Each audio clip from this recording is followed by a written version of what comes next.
O Cidade Alerta Minas começa falando da conclusão da polícia sobre o caso de feminicídio que foi arquitetado para parecer um acidente.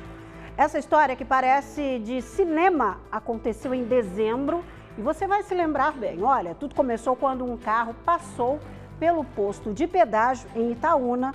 A atendente percebeu que algo estava errado com a motorista, que era a Enay.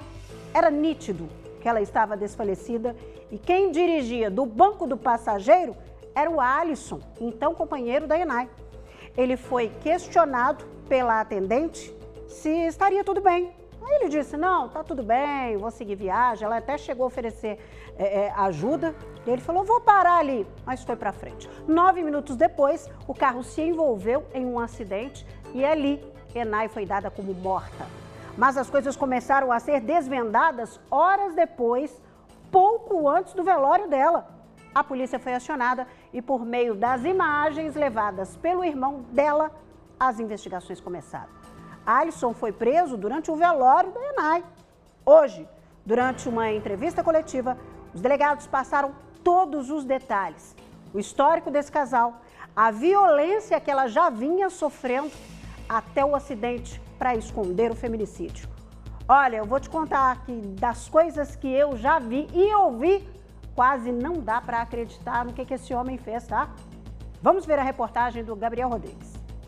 Estas são imagens inéditas do crime que chocou o Brasil. Elas foram registradas no dia 17 de agosto do ano passado, cerca de 4 meses antes da morte de Renay Rosa Gonçalves Amorim, de 33 anos. Nelas é possível ver que a jovem é violentamente agredida pelo companheiro Alisson de Araújo Mesquita, de 43 anos. Segundo a polícia, ele é quem mesmo do banco do passageiro dirigia este carro que chegou ao pedágio da rodovia 050 em Itaúna no dia 14 de dezembro. Veja que a atendente estranhou o fato de a motorista estar desacordada. Tanto que antes de cobrar a tarifa, a funcionária ainda perguntou se eles precisavam de ajuda, mas o casal não respondeu e seguiu viagem. Ela não estava dormindo, ela estava desacordada mesmo, foi a situação mais esquisita.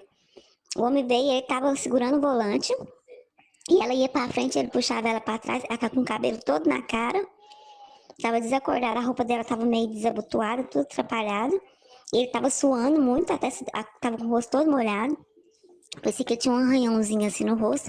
Quando eu falei com ele assim, moço, tá acontecendo alguma coisa? Aí ele falou assim, não, ela tá passando mal, a glicose baixou. Eu falei, para ali pra gente dar atendimento pra ela. Ele, vou parar. Ele fez menção de parar, só que ele não parou. Porque eu acho que ela não estava passando mal, não. A situação era outra ali, viu? Minutos depois, o carro bateu contra esse micro-ônibus. Renay foi encontrada sem vida pelo resgate. Mas até então ninguém sabia que ela já estava morta antes da batida. Não é comum, né, absolutamente atípica, né, aquela forma de condução de veículo com uma pessoa desacordada no banco do motorista e alguém do banco do passageiro fazendo essa condução. Então, naquele momento, essa imagem ela já foi o start para que a gente desconfiasse que havia acontecido alguma coisa. Os ferimentos no corpo de Renay comprovaram que ela não morreu no suposto acidente. Quando fomos acionados para a perícia inicial, que se tratava de um acidente de trânsito, ao examinar o corpo, nós realmente constatamos um traumatismo crânioencefálico que poderia condizer com aquela situação de morte por acidente de trânsito. Porém, quando fomos acionados no segundo momento para fazer o reexame de uma parte mais profunda, nós encontramos achados inequívocos de asfixia mecânica, ou seja, de alguma forma ela apresentava sinais que eram condizentes, compatíveis de que ela poderia ter sofrido alguma compressão no pescoço. O horário da morte também influencia, né? Vocês conseguem fazer aí uma prospecção de qual teria sido esse horário e não batia com o horário em que o acidente aconteceu, né? Exatamente. A gente se baseia em alguns achados necroscópicos para poder estimar a hora da morte. E essa estimativa mostrava que a morte tinha acontecido entre 6 horas da manhã, que foi o encontro do corpo, e 4 horas da manhã, compatível com aquilo que a investigação determinou. Para entender a dinâmica do crime, é preciso voltar até o mês de agosto, quando as imagens que você viu no começo da reportagem foram gravadas. No interior do apartamento do autor, havia uma câmera de monitoramento instalada por ele, né? E essa câmera, a Polícia Civil conseguiu descobrir a sua existência durante as investigações, quando da análise do aparelho celular, que foi possível verificar algumas imagens ali, frames de imagens que pôde demonstrar que aquela câmera existia, né? E algumas dessas imagens estavam gravadas no aparelho celular do autor. Numa das imagens que aparece, no dia 17 de agosto, o autor ele joga a vítima sobre o sofá da sala de forma violenta e brutalmente passa a golpeá-la com socos na cabeça. Posteriormente, ele aplica um mata-leão na vítima. Dessas agressões aí, essa vítima ela foi atendida, né, num hospital. A Polícia Civil conseguiu recuperar esse prontuário de atendimento médico e que constatou que naquela data, do dia 17 de agosto, ela teve traumatismo crânioencefálico leve, além de hematomas pelo corpo. Vale lembrar que, de acordo com as investigações, Alisson já tinha histórico de violência contra a mulher. O relacionamento dele com a Enay era um relacionamento conturbado e muito violento. Inclusive, em novembro, ele, segundo relatos testemunhais, ele teria dado um chute no peito na área peitoral da Enay e teria deslocado o silicone dela, a prótese de silicone.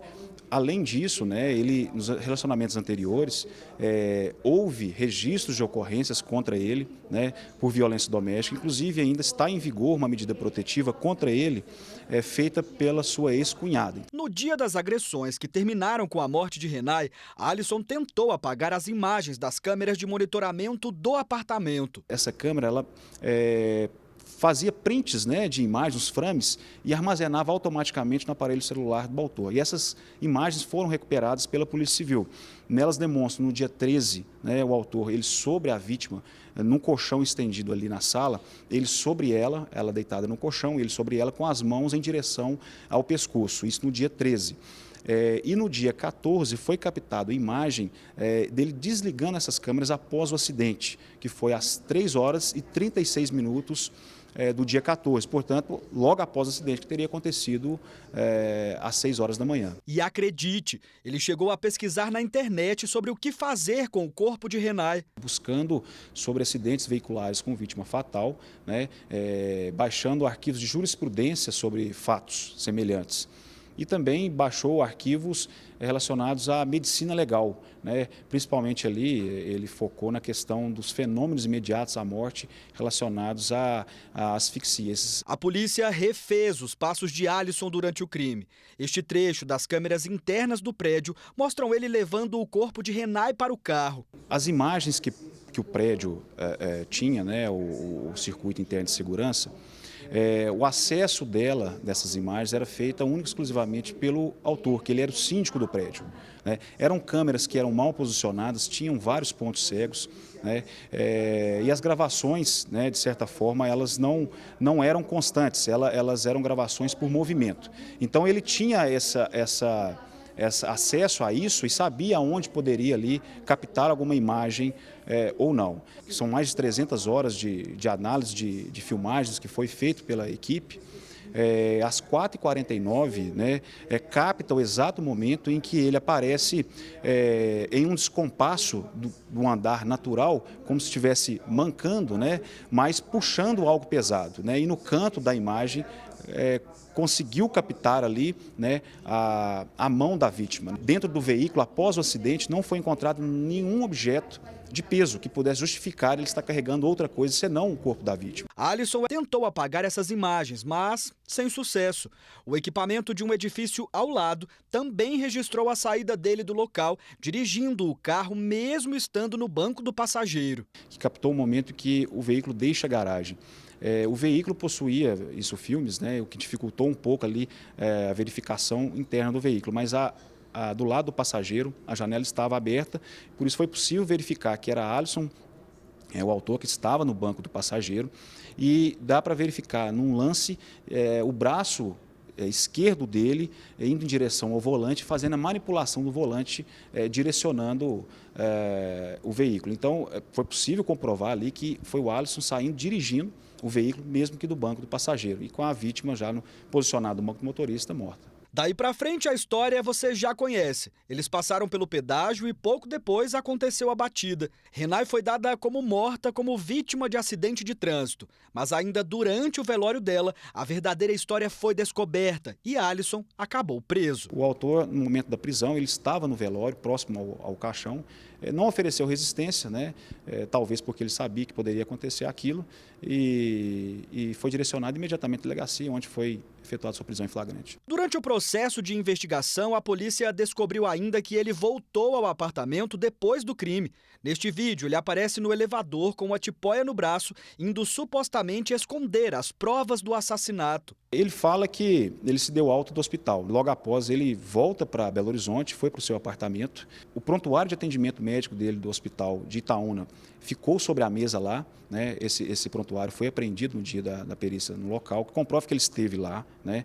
E a câmera foi desconectada às 3h36. Então a gente entende que logo após esse fato ele esteve no apartamento para apagar os vestígios do crime, tentando apagar não só as câmeras, descartar as câmeras com as imagens, mas também limpar o local ali onde havia sangue. Depois de preso, ele também passou por exames que comprovaram que alguns ferimentos que ele tinha no corpo teriam sido provocados por Renai, que tentava se defender e evitar a própria morte. Ele tinha escoriações nos antebraços que demonstram que, de alguma forma, essa vítima tentou se desvencilhar, né, se proteger, que a gente chama de lesões de defesa, dessas agressões. Com todas essas provas reunidas, a Polícia Civil de Divinópolis, responsável pela investigação, concluiu o inquérito com o indiciamento de Alisson. Pelo crime de feminicídio, né, tipificado ali no artigo 121A do Código Penal, circunstanciado aí pela asfixia e por recurso que dificultou a defesa da vítima, além da fraude processual. A fraude processual,